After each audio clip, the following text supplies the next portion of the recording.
Ni dhahiri kwamba taifa letu chini ya Mheshimiwa Dr. Samia Suluhu Hassan tumepita katika kipindi cha kihistoria. Miezi michache iliyopita taifa la Tanzania halijawahi kuexperience jambo lolote la namna hiyo. Kwa wale ambao mnaikumbuka historia, mwaka 1905 wakati wa vita ya Majimaji tuliyaona mauaji ya Waafrika wakiwa wanapinga ukoloni na wakiwa wanatamani kujitawala wenyewe. Lakini hiyo imenyamaza mpaka tulipokutana tena na tabia mpya kutoka Oktoba 29 mpaka 30. Baba mchungaji,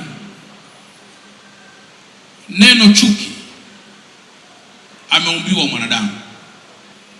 Baadhi ya watu wanashangaa wakati fulani kuiona chuki inaweza kuwepo serikalini.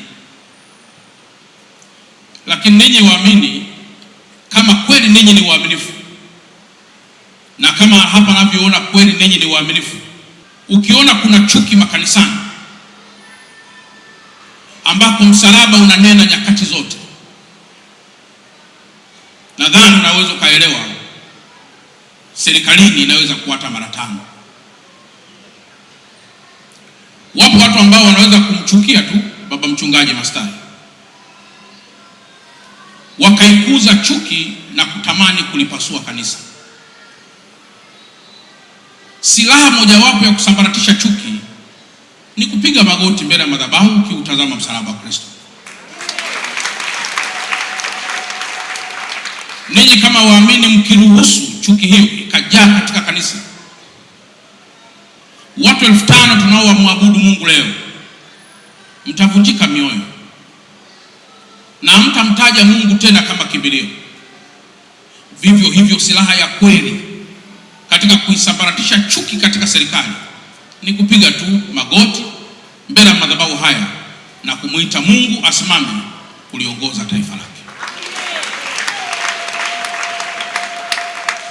Wakati fulani sisi viongozi wa serikali ni wanadamu kama walivyo pia wanadamu wengine. Tunaweza kuwa na makosa yoyote yale ambayo mwanadamu mwingine yoyote anakuwa nayo, na ndio maana huwa kuna maungamo aliyowekewa mwanadamu mbele ya wapaka mafuta ili uweze kujisahihisha na kurudi tena katika mstari ulionyooka. Sisi viongozi wa serikali tunapomtazama kiongozi wa dini wa aina yote ile, tunamuona kama msaada tunapoelemewa. Kwa kiongozi wa dini atakaposimama imara katika kuireflect ile nafsi na matendo ya Kristo, sisi kwetu tukitoka huko tunapokuja kupiga magoti kwenye madhabahu hii, tukimtazama baba mchungaji, ukautazama msalaba wa Kristo, unauona msamaha. Tukimtazama baba mchungaji, tukautazama msalaba, tunahisi kupona. Kwa ushauri wangu na nasaha zangu za leo, siku hii muhimu sana ya Christmas, tujitahidi kila saa kujinyenyekesha mbele ya Kristo ili amani ya taifa letu iendelee kuwa kielelezo katika ulimwengu. Amani inapotoweka, vingi vinatoweka. Na amani inapotoweka, uwazi tena maendeleo, unakuna waza kuiponya nafsi yako. Kwa ndugu zangu, nimekuja hapa kuungana nanyi siku hii ya leo, lakini tukimshukuru na kumsifu Mungu kwa matendo yake makuu. Na kamwe tusiache hilo, ili tusafiri katika safari ya kweli sana. Lakini kadiri siku zinavyozidi kwenda, tusiliache taifa letu.